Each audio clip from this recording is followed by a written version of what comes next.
discuss today. I'm on the other side of this mental abuse. I found solace on the other side, man, I'm telling the truth. I saw myself out of this mental abuse. I found solace on the other side, man, I'm telling the truth. I'm on the other side of this mental abuse. I found solace on the other side, man, I'm telling the truth. I chose to love you despite those mental wounds. On the other side, cause I saw the human in you. Pray to God why did mental abuse happen to me?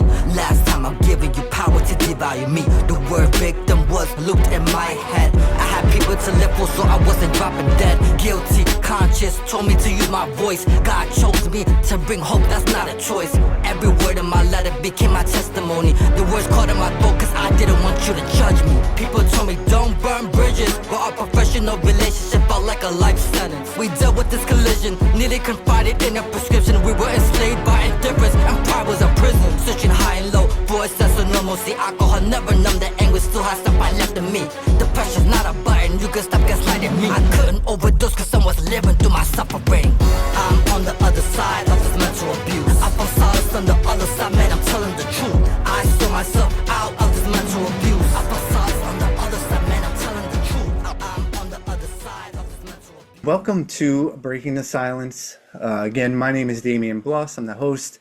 And I want to get into it. The song you just heard is from today's guest, Rich Seeram, aka Rich Vysion. I'm sorry about that.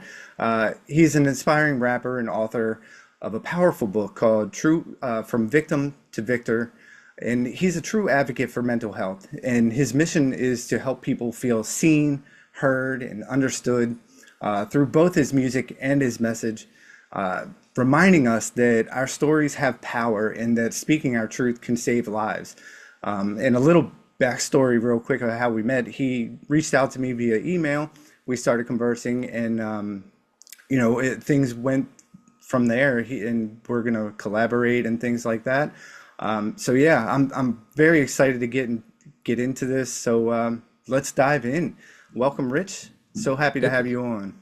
Yeah, thank you, Damien. It's a pleasure to be able to share my mental health advocacy story with your audience. Yeah, absolutely. I appreciate it.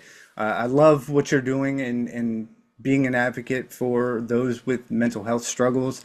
And so I just want to jump right in pretty much and say that the song that we just heard called I'm on the Other Side of Mental Abuse. Now, I've listened to it multiple times. So catchy, yet so powerful, that message that you bring. And can you kind of take us back to that moment when you realized your mental health started to deteriorate and, what led to that? Yeah, sure thing. A lot of my mental health struggles really came from cyberbullying, which was several years ago. When I first started putting out my music, and I want to say, I mean, I started at 17, so it was probably like 15 plus years ago. But when I first my dropped my first actual EP, which was I believe it was 2015, and I got a lot of mixed reviews on it. There was like two people in my class actually. There was things I was putting out music, and they were very critical and gave me very destructive also criticism on my music as well. So, and at the time when I first started putting out my music, I didn't really have the wherewithal to be able to like know the difference between like constructive and destructive criticism. I just didn't really have that skill set at the time because I was young getting into it, and I didn't really learn or have like a role model teaching me how to do this music. I kind of like did it, just from looking up people and trying to learn on my own and figure it out. And I was struck with the whole mindset of like, am I good enough? Because of the fact that some of the things that they were saying was very, did damage my mental health. And there was quite a few times where I noticed that because of they were saying things like that, I just didn't want to be here. And that was literally like the aha moment was like, wow, this stuff that they're saying about, oh, this person should throw your CD out the window, and this rapper is better than you, and um get amount to, nothing in the music industry. Like that really hurt me because I was like, I thought like I do have a gift, but at the time I didn't know they made me question if I even had a gift. And because of that, psychologically, I was struggling with that, the sense of like my self-worth was diminishing because of that. And I say that to say that sometimes, me as a human, I give too much power and weight to some of the opinions and criticisms that other people, um, you know, project. And, and I realized that, that didn't serve me at that time, but it took a lot for me to just like, get to a point where I'm at to say, hey, that doesn't serve me, and how can I go forward with positive reinforcement? But a lot of the struggles really came from that cyberbullying because it really um, allowed me to actually had me question, my sense of self. Absolutely. And I like how you talked about constructive criticism and how, the human takes it in is always a negative as well. And it's like when you start thinking, it's almost like when you're thinking of those thoughts to yourself, because our voice, our mind hears the most, right? So when we start thinking that, we start believing that, and then, to pile it on from others telling us, it will wreck your mental health and just start you down this path where you're self-doubt and self-hatred at that point, when you start snowballing. I'm so happy that you did not give up, and that you are able to sit here with me today and drop this music on so many people that can you know excel from that and hear the message that you're trying to portray. So I'm super happy for that you're still here and that you didn't give up and you're working through this. And it kind of leads me into this, like when you think back to your lowest point. We all have a rock bottom, and we all have that darkest moment.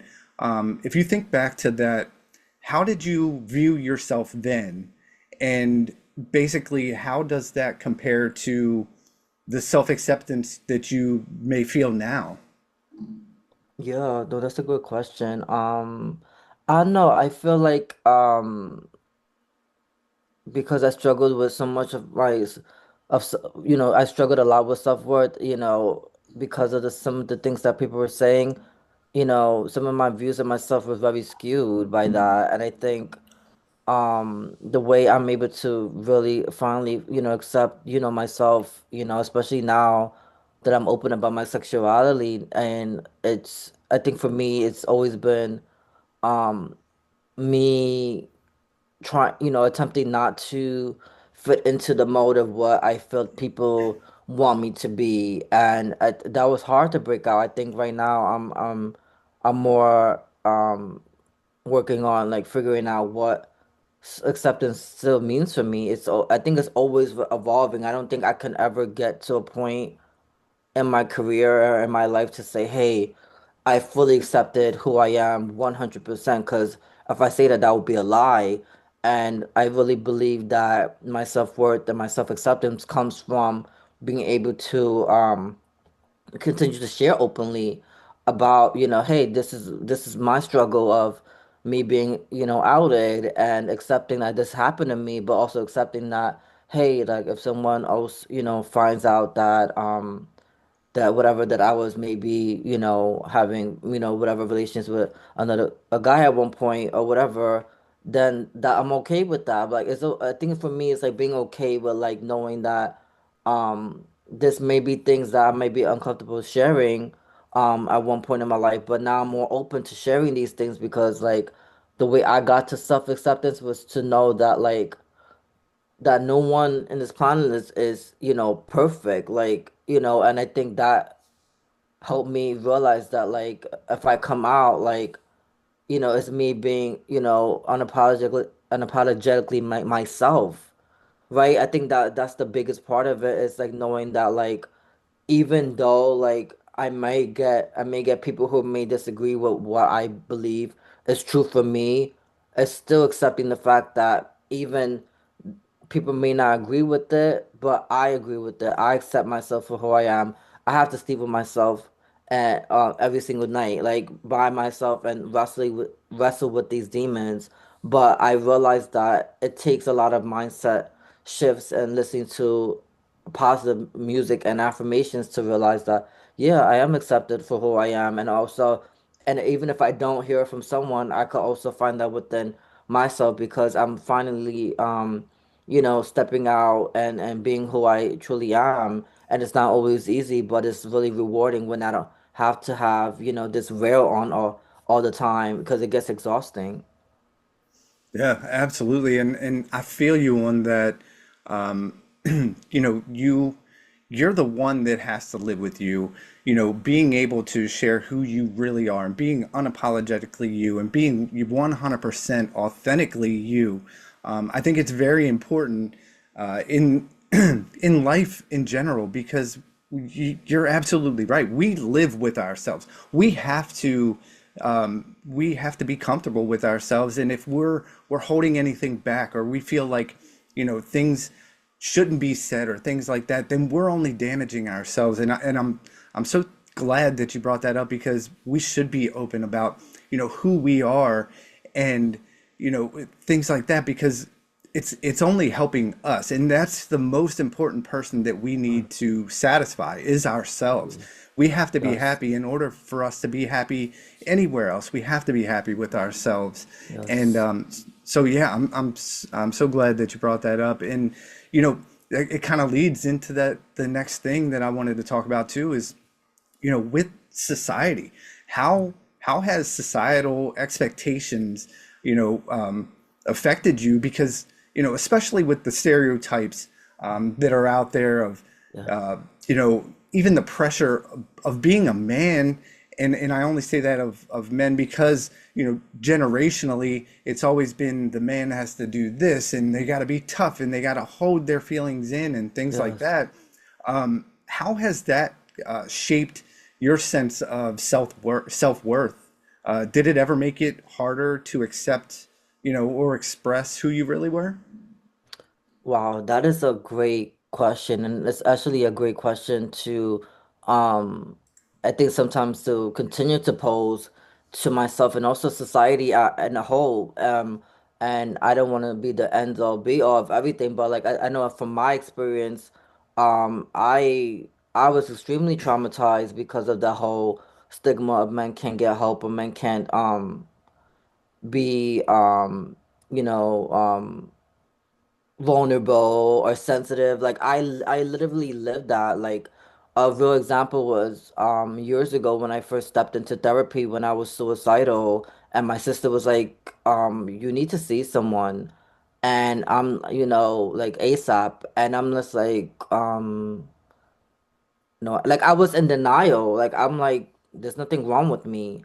But it really took a long time for me to realize that like my mental health struggles, even though I wasn't diagnosed, still today not, it's not gonna go away on its own. Like I have to be able to take or I get to take the action stuff to say, hey, wait a minute. There's someone who is, a loved one saying, I may need help, that some things that I'm doing are not, indicative of, my purpose, like what's going on there.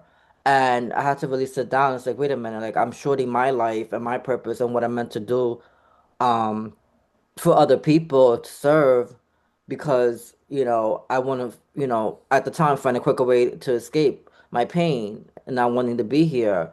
And she also helped me realize that, um, that it was okay because I think at the time I think at the times I believe my nephew was in with therapy I think as well if I'm not mistaken. And I also realized that like hey, like the first step is awareness, right, for me.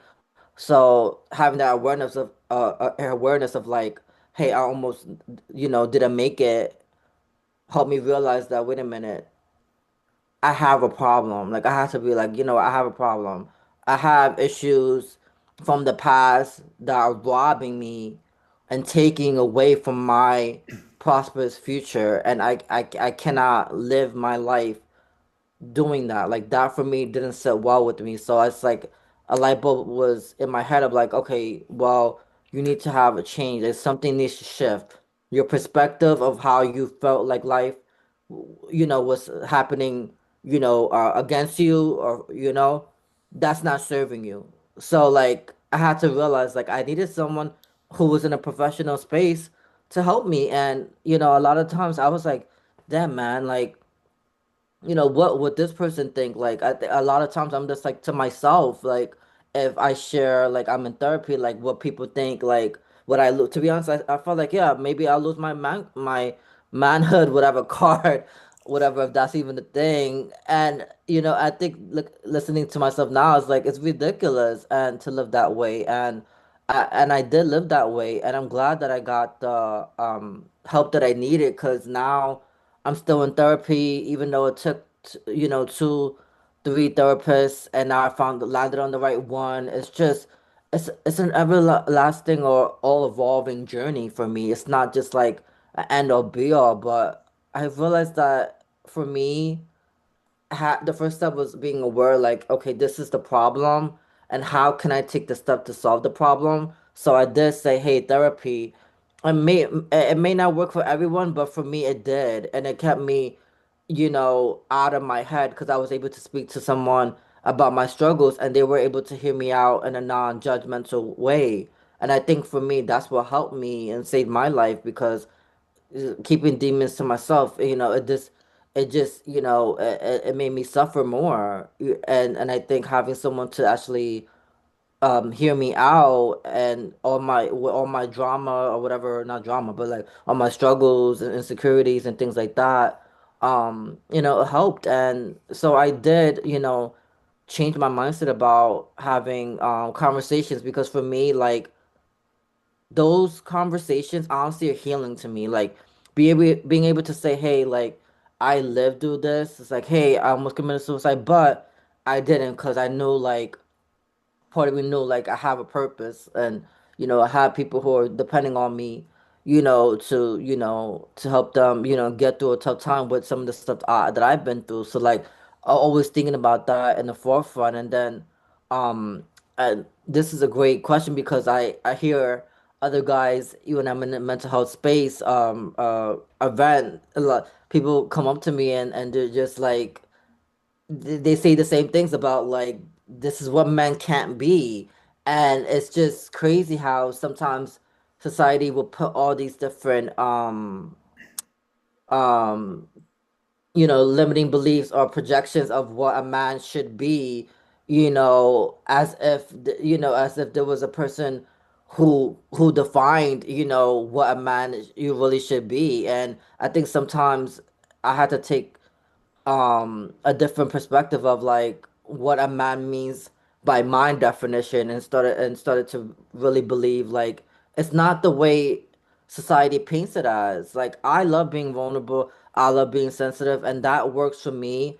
A lot of times people, I don't want to use the word, but honestly defecate on some of the stuff that I put out, because of the fact that I'm real, and because people have not gone through the evolution of inner work like I have, they feel comfortable to say, "Hey, this you're being a bee right now," which again, it's to the it comes from a place of like people not knowing, and sometimes what they're fed in their childhood or adulthood of like this is what a man should be. And the fact that people are not allowing themselves to think for themselves is really hurting the society today. And it's like not only think for yourself, but also knowing that, hey, there may be another perspective that maybe someone's not exploring, right? I think that's also the key in that too, is learning to be open about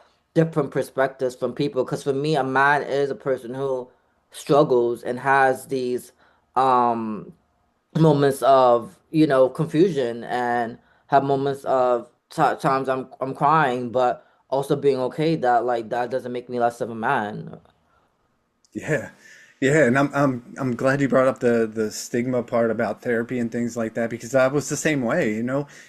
I come from a generation where we did not talk about our feelings. We had to man up and don't let a tear roll out of that eye and things like that unless you're a kid, things Mm-hmm. you gotta the stigma behind therapy, if you were in therapy back in when we were growing up and somebody said, "Yeah, I'm in therapy or I'm in counseling," you're like, "Whoa, hold on. What kind of crazy stuff did happen to you? What are you nuts?" Things like that. And it's like that carries over. And I'm glad you brought that up because therapy is exactly what it is. It is for you to go and talk about your feelings to someone who is not going to judge you. Yeah. I'm also in therapy and that's how I got to where I am as well. I had to get to the root of what was going on inside in order for me to, start to grow. Yeah. So yeah, definitely that stigma of especially for a man who you have to be, and it was pretty much shoved down our throats, back in the day, and it was like this is what a man is and this is it. You don't talk about your feelings. You just deal with it and move on, and save that other stuff for somebody else. You are not to do that, and so I'm glad you brought that up. And Absolutely. it's kind of like basically wearing a mask, and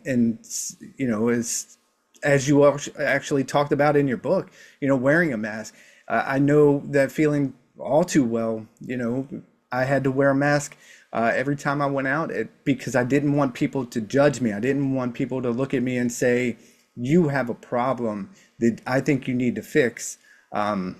So I'd put on this mask, put a smile on my face, while I'm tearing my insides up right now, Yes. at that moment.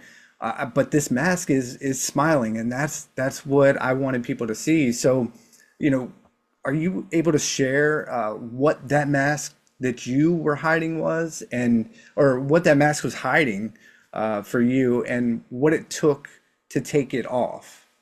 Yeah, that's so powerful. Definitely I was hiding behind self-hatred and lack of self-worth. And the things like I did behind the scenes, like I would not wish on my worst enemy. It was really bad, especially during the pandemic. And I really had to sit with myself and say, hey, like me thinking like I could live behind a mask all my life, it's not really serving me, and it's not gonna bring me to a place of inner freedom, liberation, all those things, the things that I felt like really I needed in my life. And it was a struggle for me. And I admit, like, for me to take it off, it also allowed me to like help me to let go of those a lot of, to be honest, self-limiting beliefs I impose upon myself, because I want to also take ownership to say a lot of the projections, yeah, some people helped.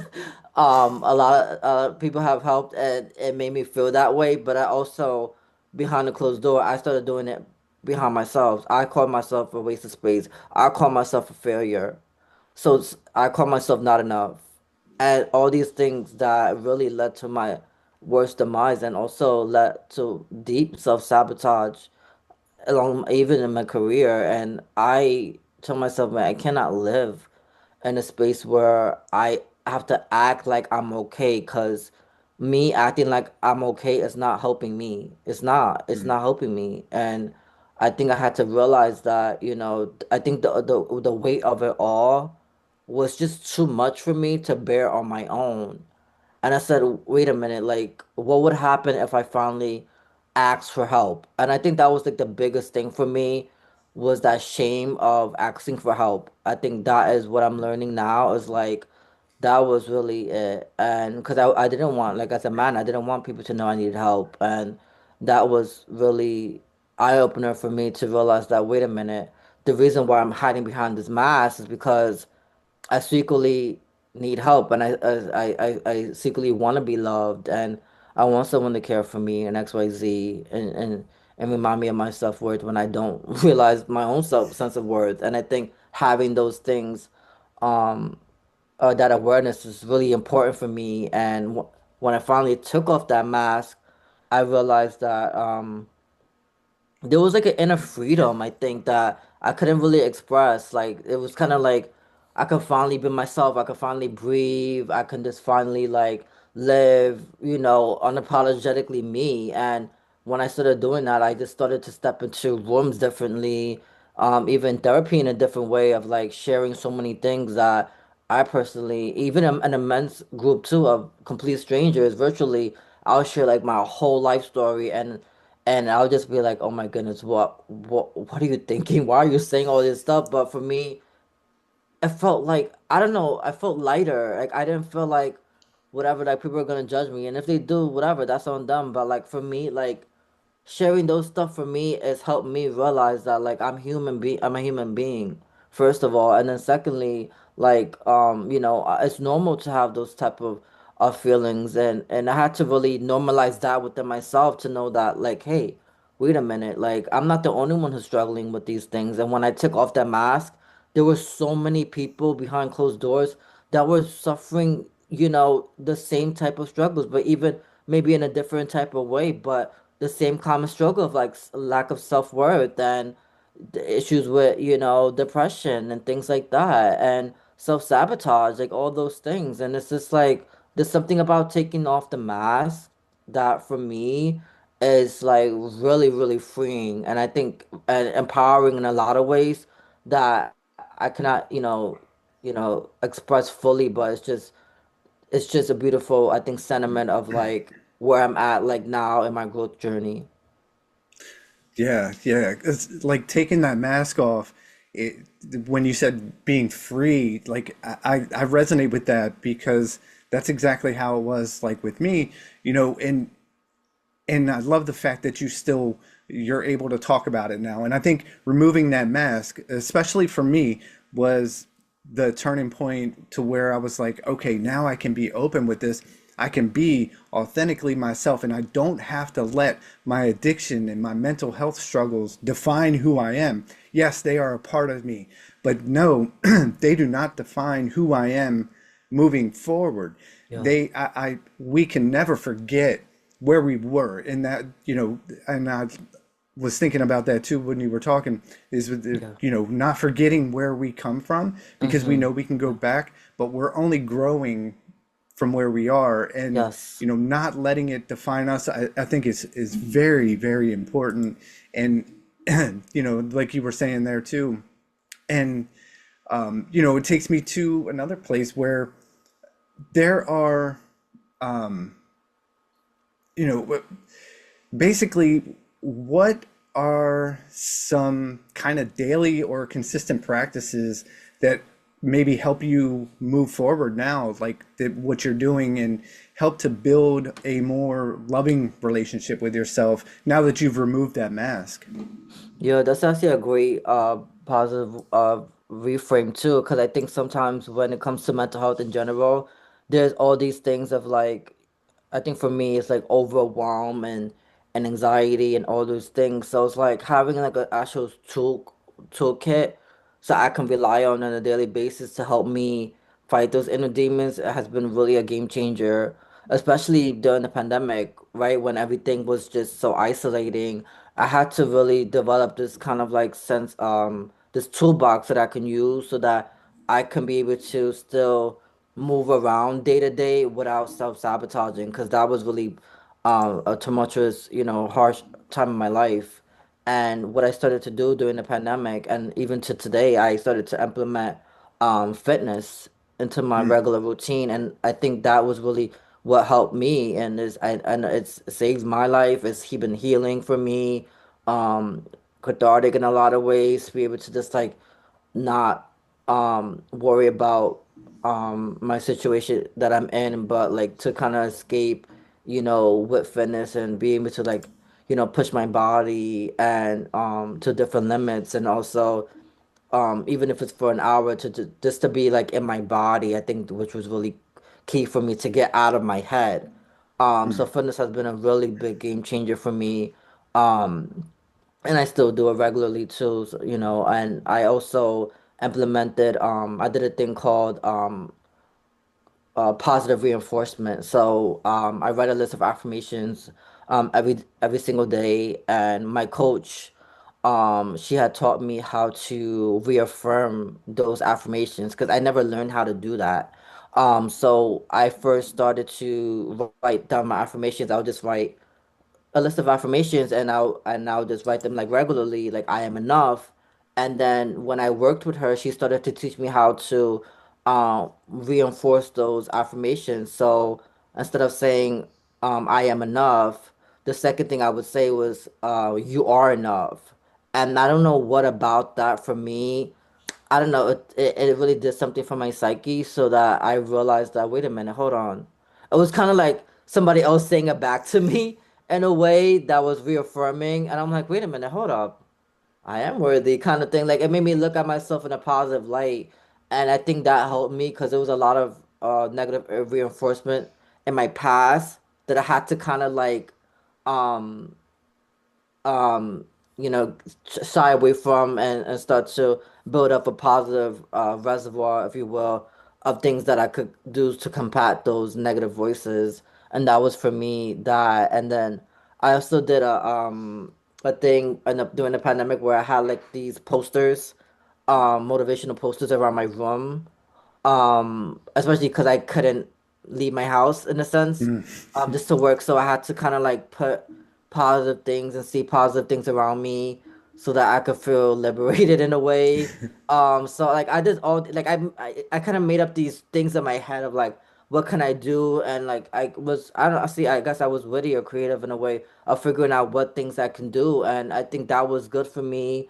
I would order these positive gym shirts. I have like hundreds shirts that I would wear when I was working out at home, and sometimes when I go to the gym, I have these positive stuff to know like, yeah, I can do it, or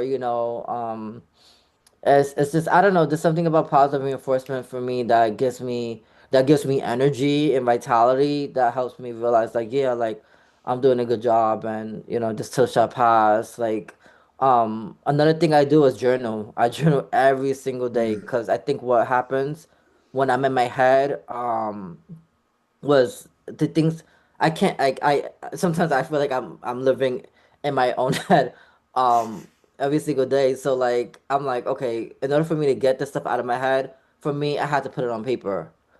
Whether it was Yeah. writing, freestyle, like I was an avid freestyler when I was in the pandemic. I was just freestyling to a whole bunch of stuff, and I don't know this the fact of like verbalizing things, and I don't know, like I was even, I guess, I don't know what sounded like I was speaking in tongues. Like, I guess it's the verbal expression and me writing stuff on paper. Like, it just allows some of that stagnant negative energy to be released from me, in a way that I felt like was very empowering, in a lot of ways. And also, I read a lot of books.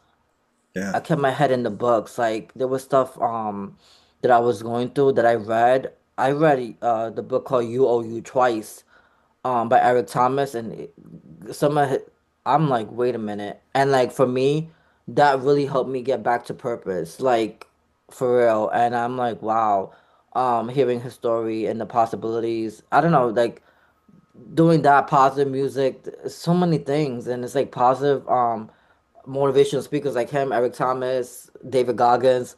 Well, yeah, he kicked my butt during the pandemic. I'm like, okay, okay.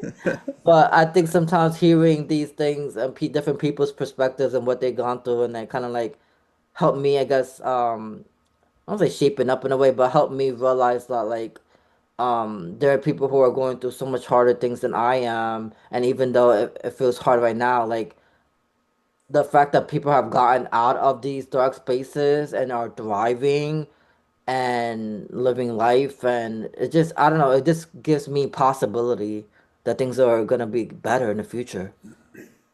Yeah, I love that. And I love the positivity because, I too love being positive all the time, and filling myself with positivity no matter what it is. Every day is not going to be sunshine and rainbows, but you can find a positive thing in every negative situation. And I love that you Yeah. said that, because it also takes us back to that point where we hear our voice the most. Yes. So we hear our thoughts the most. So the way we think about ourselves is much more powerful than say what somebody else feels about us or thinks about us and things like that. We have to be the one to love ourselves and think those positive thoughts. And I love the way you said that. And Thank you you. know, reading and writing in your journal. I do the same thing because it's very therapeutic, and Mm-hmm. it sounds very cliche to people Yes. say, I'm going to write this down and Yeah. I'm going to read it every single day. But if you actually do that, the difference that it actually makes is tremendous. And where you were talking about too, um, you know, this too shall pass kind of thing. Yeah. And that's another overused buzz phrase Yeah. Mm-hmm. unless you actually practice that. And Sure. and it sounds like you do, and I believe that you do because I do as well. If you actually practice that, this too shall pass is much more than just a buzzword, excuse me, that is just fun to say. Yeah. Absolutely. And it just takes me to when you were talking about where reading books and things, I did the same thing in the pandemic. And and I'm about motivational speakers and someone who's very positive. And I just wanted to add real quick too that I got your book, and I am going to read that this weekend. And just more positivity to feed us. And I encourage anybody who's listening to this to go out. It's on Amazon. Pick this up, From Victim to Victor. And just fill your world with positivity and motivational inspirations. And you know I'll go on to our the next question I wanted to ask too, because I heard you speak earlier about your sexuality and things like that. And I just wanted to know, how important is it to, you were talking about affirmations and things like that. How important is it to have affirming spaces for mental health, especially, for those that are queer and people of color as well? How important is it to have those spaces? Yeah. Wow. That's really that's an important question and statement because I think for me, I didn't know it was important until I got into one. I think that was really a key for me. I really like I was like I felt like a long what is it, like a lone wolf, and I didn't feel like I had a place where I can be. I think that's why I hid my sexuality so long, was because I didn't feel like I had a safe container to share the information. Even with family, I didn't feel safe. So like I always, like I strive, like my goal and my stride was for like getting to a place where I could find these spaces that I feel safe and I guess a sense of belonging too. And I am so grateful that I got into a space called Men Living, and one of the facilitators, he has his another group within that um men living space where it's just for for gays friendly people, and like I felt like finally a space where I can call my own. Like I was always longing for that without even knowing I needed it. And like when I first got into the space, like there were so many other people, even through virtual screen, like I just felt the energy and the camaraderie of like I'm not alone. Like there's other people who are struggling too, and like especially with the self-acceptance piece, I think that was really important.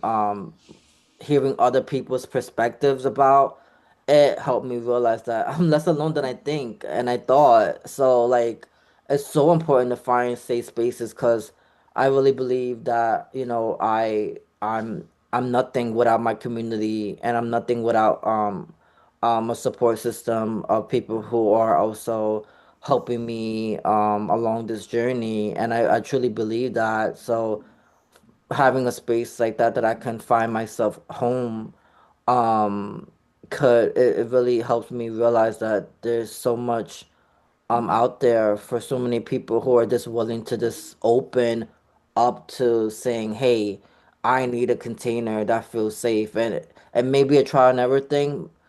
But once you get into a safe container, like I know for me, it really was a game changer because it also made me feel realize that like I have a place where other people understand me, and I think that's what is important is finding a place where other people understand you and some of their struggles, because not everyone's gonna be able to relate to um one's particular struggle, but there's also a lot of places who are and willing to be that safe container. So that for me definitely was important. Very powerful. Definitely. Thank you, man. I appreciate that. And I feel like inclusion is so it's talked about, but I don't think that I think it's overthought, if Yes. that's even possible. I think we overthink inclusion, and it goes back to, we have to include, it's because of what you are. And I think we get away from that, what it actually means, in society. It gets misconstrued and things like that. It's always coming from a place of race or sexual identity and things like that. And it's so much more. We can learn so much from everybody in a diverse backgrounds and things like that. And diverse also gets misconstrued too, because it's always, looked at as the same as race or sexual identity. And it's not. It's about everyone being different and coming together and sharing ideas and being able to learn from each other. Yeah. Uh, and I think that's so awesome, the way you were explaining that. So again, thank you. I appreciate you being vulnerable and educating, and I love that. Thank you. Yeah, definitely. And so finally, there's with this last question, or make a comment and things like that. With self-harm being on such the rise, I've talked about it in my book, and it's part of my story. It's also part of yours, and it's part of Yeah. so many other stories, whether they went through with it or not, or thinking about it and things like that. It's skyrocketing, and it's very sad, and it's in every demographic, from child to adults, that want to harm themselves. If there's anyone listening that feels like they're in that same dark place, or just a dark place in general, that you were once in, what is one thing you would want them to hear right now? Yeah, absolutely. For me, is that you are enough, and I think that is what I needed to hear when I was going through moments where I didn't want to be here. So definitely, I am enough, because there's so much trauma I think that happens, especially in my life, that came from a lack of self-worth. And once I started to realize like my value and what I do as an artist and also as a human being, I started to realize, I didn't want to live, and that's the reason why I make records like I will not commit suicide, because I know that that's still a struggle in today's society, and my hope is that like when people listen to the song, they'll question, and think different, not to do it. I know it's so hard, and I'm an example of like of multiple times wanting to end my life, but I also realized that it took community. It took being in uncomfortable spaces. It took me taking the steps to go to therapy, realizing that I had a problem, opening myself up to different virtual spaces, like men's space, personal development space, like all these different spaces I was, helped me build a higher sense of worth. And I think just being able to have those tools in my toolbox and that community has really helped me to realize I'm less alone in my struggles, and that there's always a way out of the darkness. And if you're listening, I want you to know, like, you are enough as you are. Your sexuality is enough, and you don't have to allow anyone else to dictate the self-worth that you have within yourself, firstly. So I just want to just emphasize that, because I know there's a lot of people who struggle with self-acceptance, especially with social media. And I know that's a whole topic, but definitely that we'll get into probably later on. But I think for me, definitely I am enough. Awesome. I love that. I am enough. It's such a powerful little phrase, but it has so much meaning. So I appreciate that. Thank you so much. And um, thank you so much for participating in this and being on this podcast here and being vulnerable, opening up and sharing just what everything means to you, your whole story. I think sharing your story is very important for just one person. That's all we need to reach is just one person, because unfortunately we won't be able to heal everyone, but all we have to do is just strive for that one person, and that's enough. I so appreciate you coming on and Thank you so much. being vulnerable, sharing everything with me, and your friendship as well, because I consider you a friend now, and we've talked briefly off and online, and I just appreciate you. I appreciate your platform, what you advocate for, and please tell everyone where they can get in touch with you, where they can get your book and listen to your music. Uh, please share that. Yes, no, I want to thank you, Damien, for having me. Like, when I first heard your story, I felt so connected with, like, your mental advocacy. Like, even though we have different stories, I feel like it's still alignment, wanting to allow you, wanting the world to be a better place with some of the stuff that we went through, and that's why we have books and all these things. So I just want to commend you on your advocacy, because I'm pretty sure you still have your go-throughs and your struggles, but and also you're still here to kind of like share what you've gone through, and doing things like mentoring other people so that they don't have to go through what you went through, and that you can guide people with your expertise and what you've experienced in your life. So I want to kudos to you, firstly, for Thank you. being an advocate, and also actually putting the work in place, and actually being face to face with these people that are struggling, and actually being like a leader, or for them, or kind of like a lifeline for them when they feel like they might not have someone who knows what they're going through, and you experience that firsthand. So Thank thank you. you for your advocacy, for I sure, too. appreciate that. Thank you.